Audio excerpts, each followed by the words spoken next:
springtime, early March, and this is a good time to be looking after your fruit trees. So I've got a few apple trees here. We've got a few in the back as well. And you want to prune your apple trees around this time because the buds, the new leaves aren't coming up yet. Just going to look at the tree here for a minute before we do that and see a couple of things that I've done just to give you some ideas if you want to do an orchard. First, we were in France and we saw that somebody stuck a climbing roses going up through their apple trees, and we just thought that was really beautiful. So this is a white, very fragrant climbing rose, and as you can see, it's starting to come up through the branches and comes up here.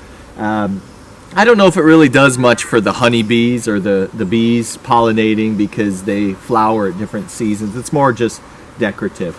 You can see a lot of these, you can get kind of, what do I cut? What do I prune? So again, there's different ideas. What I tend to do is like every other or every third. So I'll pick a branch. Let's take this branch here. I'll take a branch, and when you do the cut, you don't want to do a straight cut because when it leaves it flat, water can get in it and it can be harmful for the tree. So when you do a cut, you do it at an angle so that it's up. See? So it's sticking up. So there's no rain or moisture is gonna. I'm gonna go through, and I'm gonna go through each and every branch. And all these kind of branches, they're not gonna be of much use. See, what you want is that this tree will put all of its energy into making leaves.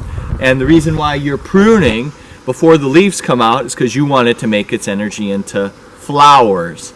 And so that's why you're going to be pruning. Just a couple of other little things that I'll just show you, especially if you're in the beginning, first couple of stage years. Now, I've read this and I've done it with our trees. But what you're looking for is you want to develop for easy picking and for the most fruitfulness. You want to try to get 3 main branches to come off. So when you get them, they all look like this. They're all just little sticks, and and it could seem like I don't want to cut those. But what you want to do is you want to trim it down, and you want 3 in the middle. And then what they recommend, I did it a little bit with this. Some of the other trees here, they're a little bit more obvious. Like this, and so your tree doesn't just shoot up because an apple tree might shoot up. You actually will tie twine, and you can get plastic twine, because regular twine will actually rot or pop. And you get either like milk cartons or big stones, and you fill them up with water or liquid, and you bend down the branches so that they come out like this a little bit. And so in doing that, you're causing the tree to spread out instead of to just go up straight and narrow. So I always did that for all of our trees in the first year. I tried to get 3 main ones, and I did that. And then you just began to work up. See, like this branch, this is not going to be much of use. And the thing you have to remember too is I'm going to cut the grass eventually. Any apples that are on this are going to get knocked off and fall to the ground because they're too low, and they're going to get bumped and banged. So you just come in, same principle. You come in at a bit of an angle. Get in there. You come in at a bit of an angle.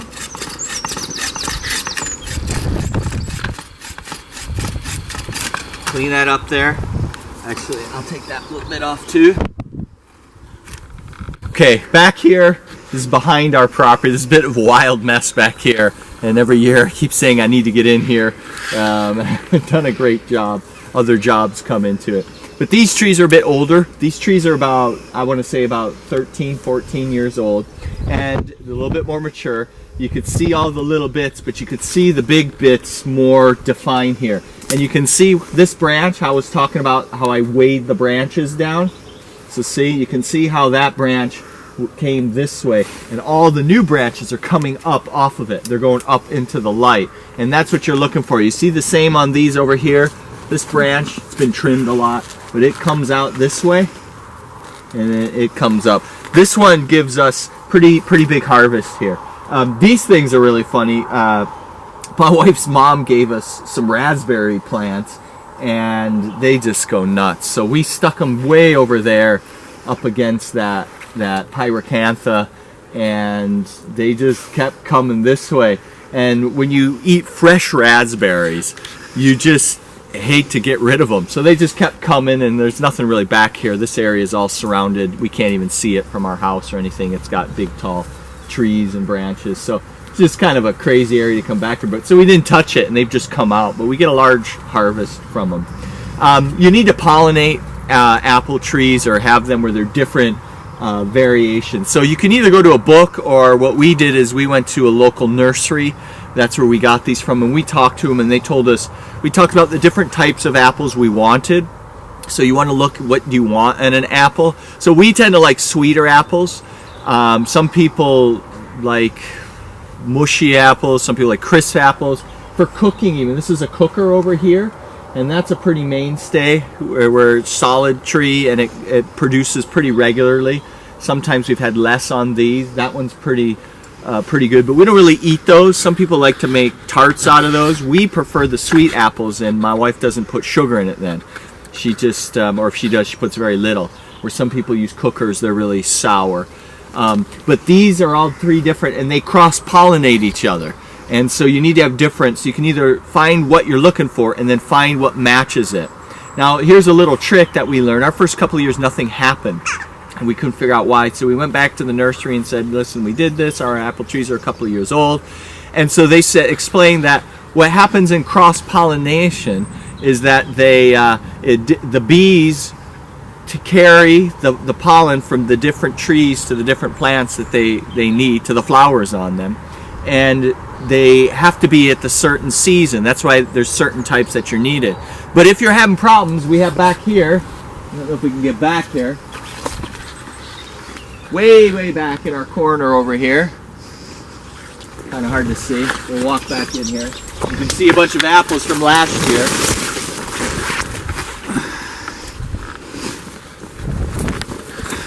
So back here in the corner that's a crab apple tree.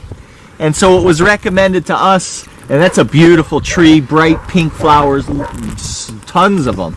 And we were told that the crab apple tree actually starts flowering at the beginning of the first apple tree, and it finishes flowering by the end of the last type of apple tree. So they are consistent throughout the entire season of flowering for all the apples. So if you're having a problem getting apples in them to pollinating, we add that to the mix. You won't be able to eat those, but you can use those in making jam. You can use the crab apple because it's got a pectin in it that helps make the jam stick together. So you can do that. We've never done that, but you can use them for that. Otherwise, they're really bitter and they're really small. But we've never had a problem with apples since we put that tree in. So we really like this. It's great fun for the kids. My wife makes apple tarts, and with fresh blackberries and raspberries that we grow. We have blackberries that grow in the hedges, and it's just fun to come out here with the kids and pick them. I like fruit a lot because it's not really hard. I'll come out here, and we've got 7 apple trees, and I will, in the springtime, it'll take me a half a day to trim them all up, and then basically the only other effort is when it comes to harvest time. So it's a really simple thing to do. It's great and fun to watch them grow. Great for the kids, and low maintenance, but you feel really good eating it. You know.